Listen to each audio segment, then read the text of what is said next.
Chapitre 12 du livre de l'Apocalypse. Un grand signe apparut dans le ciel, une femme revêtue du soleil, la lune sous les pieds et une couronne de 12 étoiles sur la tête. Elle était enceinte et elle criait dans le travail et les douleurs de l'enfantement.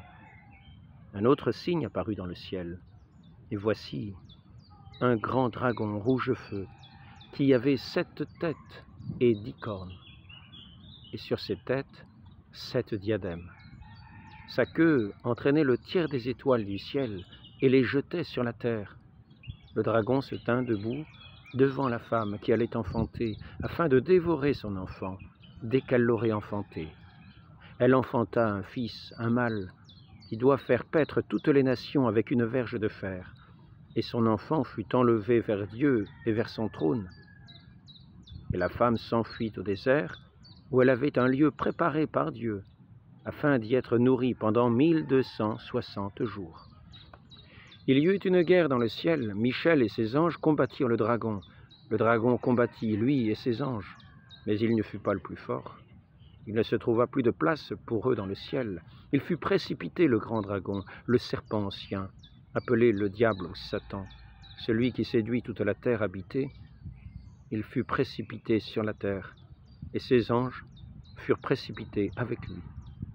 Alors j'entendis dans le ciel une voix forte qui disait : « Maintenant est arrivé le salut, ainsi que la puissance et le règne de notre Dieu, et l'autorité de son Christ. Car il a été précipité l'accusateur de nos frères, celui qui les accusait devant Dieu, notre Dieu, jour et nuit. Ils l'ont vaincu à cause du sang de l'agneau et à cause de la parole de leur témoignage.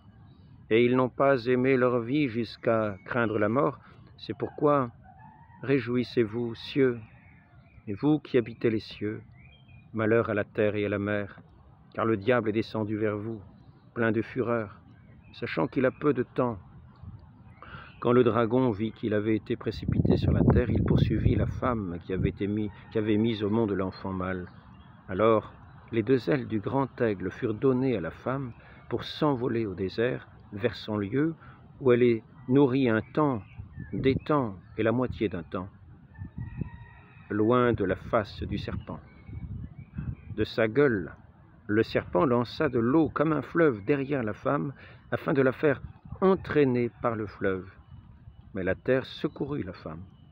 Elle ouvrit sa bouche et engloutit le fleuve que le dragon avait lancé de sa gueule. Le dragon fut irrité contre la femme et il s'en alla faire la guerre au reste de sa descendance, à ceux qui gardent les commandements de Dieu et qui retiennent le témoignage de Jésus. Et il se tint debout sur le sable de la mer.